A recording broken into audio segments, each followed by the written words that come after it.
So I'm going to just do a little bit of a disclaimer. That was incredibly informative, and you're going to know nothing more than you know right now at the end of my 6 minutes and 30 seconds.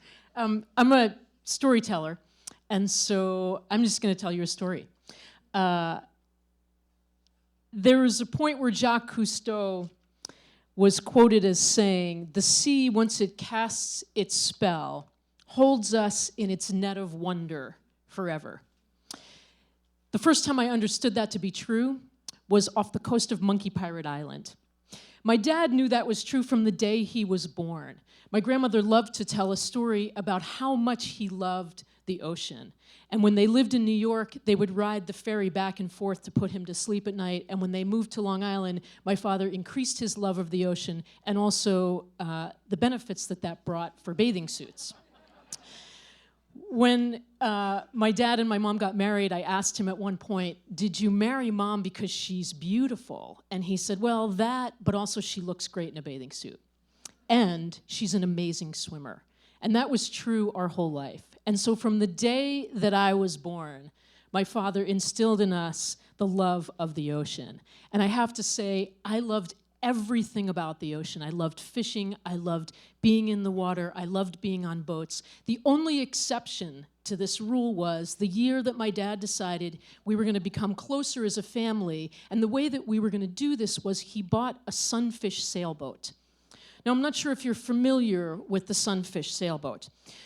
This was not ever really designed as a boat to hold 4 people. And so pretty regularly, one of us, minutes after we would set sail, would end up in the ocean. And I'll admit it usually was me. And the reason was because nautically speaking, I don't know if you're familiar with the term coming about, but when my father would say this, I didn't understand what that really meant was there is about to come a large piece of metal and hit you in the back of the head.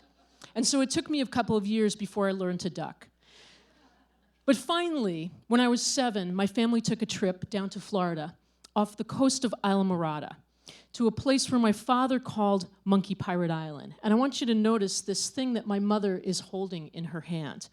And we got to the coast of Monkey Pirate Island, and my father brought out this invention that I fondly now call the Viewmaster 5000.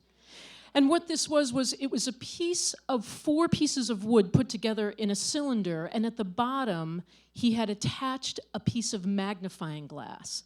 And so you would stand over the water, and you would push this down into the bottom of the water so you could see the fish underneath you. So long before I learned how to snorkel, my father had invented this. And the first time we used it, I pushed it down into the water, and my father said, "Can you see anything?" And I said, "Yes." And he said, "What is it?" And I said, "Your feet." And within a couple of minutes, I realized there's nothing remarkable about being able to see under the water.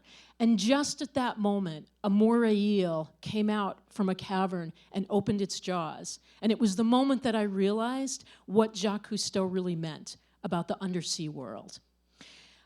I later became a snorkeler.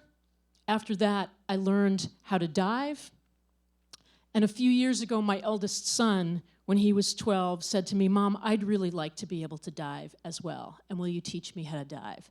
And so my son and I went through the process, and we got out of the water. And the moment we got out of the water on his first dive, I remembered back to the first time I had been under the water diving. And I came up from out of the water and I said to my dad, "What's the most amazing thing that you have ever seen under the water?" And my dad gave me this really odd answer that I didn't really understand. And I didn't understand it until the day that I dove with my son. Because when we came up from our first dive, my son said to me, "Mom, what's the most amazing thing that you have ever seen?" And I thought about diving off the Great Barrier Reef and the amazing color that you can see of the fish and the coral and how healthy the reef was the first time that we dove. I remember diving into the waters off of Florida and within 3 feet of water seeing a giant ray and all of the amazing movement that the ray had so gracefully. I can remember diving in the cenotes, which for folks that have been in the cenotes is completely dark. and calm and turning off my flashlight and feeling the absolute aloneness that you feel in that kind of depth. Diving off of the coast of Florida again with leatherback turtles. And I thought of all of these amazing things that I had seen over the course of my lifetime of diving. And then I remembered back to that first day off the coast of Monkey Pirate Island, which, by the way, Monkey Pirate Island is named for that because my dad had said that the reason it was called that was because monkeys that were being transported from South America had pirated a ship and taken it over and had now taken up residence on this island, and that no humans were allowed to be on this island, but he had permission to be there. And so forever, we have known Lower Matacumbe Key as Monkey Pirate Island.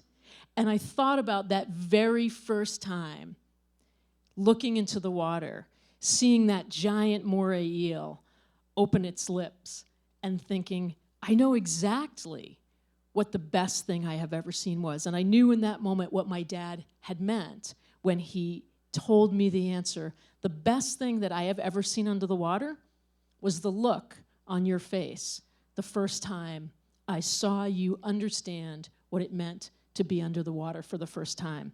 This last picture was taken on my son's very first dive off Lower Matacumbe Key at Monkey Pirate Island. And the first time he was ever in the water, he came up around this coral and he turned around and he started to reach in to a hole. And I said, and seconds later that moray eel came out. And so when my son asked me, Mom, what's the best thing you've ever seen under the water? It was the look on your face when that moray eel came around the corner. Thank you.